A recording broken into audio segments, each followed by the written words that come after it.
The argument from perfect preservation, that the Quran has never been changed, is the argument. And now this is something that runs deep in the Islamic veins, because as a Muslim, I believe that the Bible had been corrupted. All right, the New Testament's corrupt, the Old Testament corrupt, it's all corrupt. The only thing Allah has guarded is the discernment. According to Surah 15, verse 9, Allah has guarded the Quran.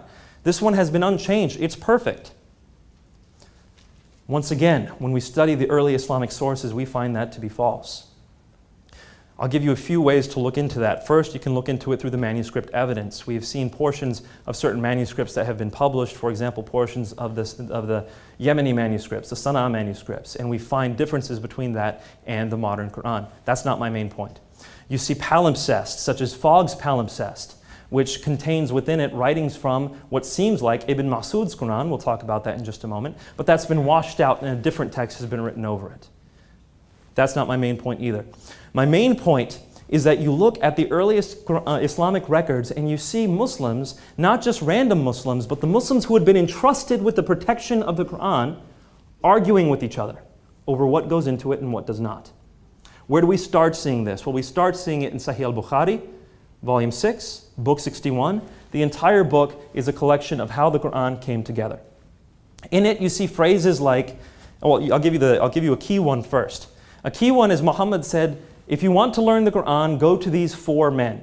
The first person he mentions is Abdullah ibn Mas'ud, and then he mentions two other men, Salim and Mu'ad, and the fourth one he mentions is Ubay ibn Ka'b.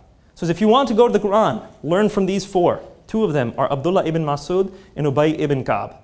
Okay, so Muhammad picks them as teachers of the Quran. What else does Sahih Bukhari say? Same book of Sahih Bukhari, Volume 6, Book 61, says Ubay ibn Ka'b recites portions of the Quran that none of the rest of us recite.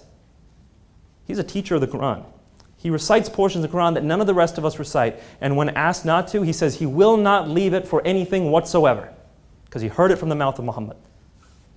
Surprising. Abdullah ibn Mas'ud, he's the first one Muhammad mentioned. You look at the records of what Abdullah ibn Mas'ud had in his Quran, he had 111 chapters of the Quran. Well, what does today's Quran have? 114. There's 3 chapters in today's Quran that were not included in the number one teacher Muhammad picked.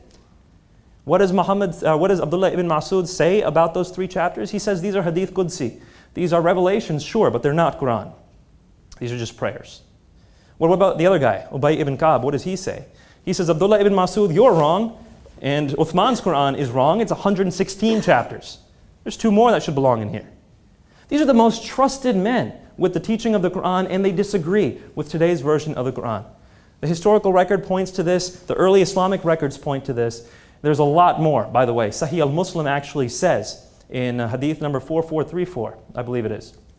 No, I'm sorry, that's Sunan Abu Dawud. This is in Sahih al-Muslim, where it says that the reciters of Basra used to recite large sections of the Quran, but they forgot sections, out of which they remembered only this part.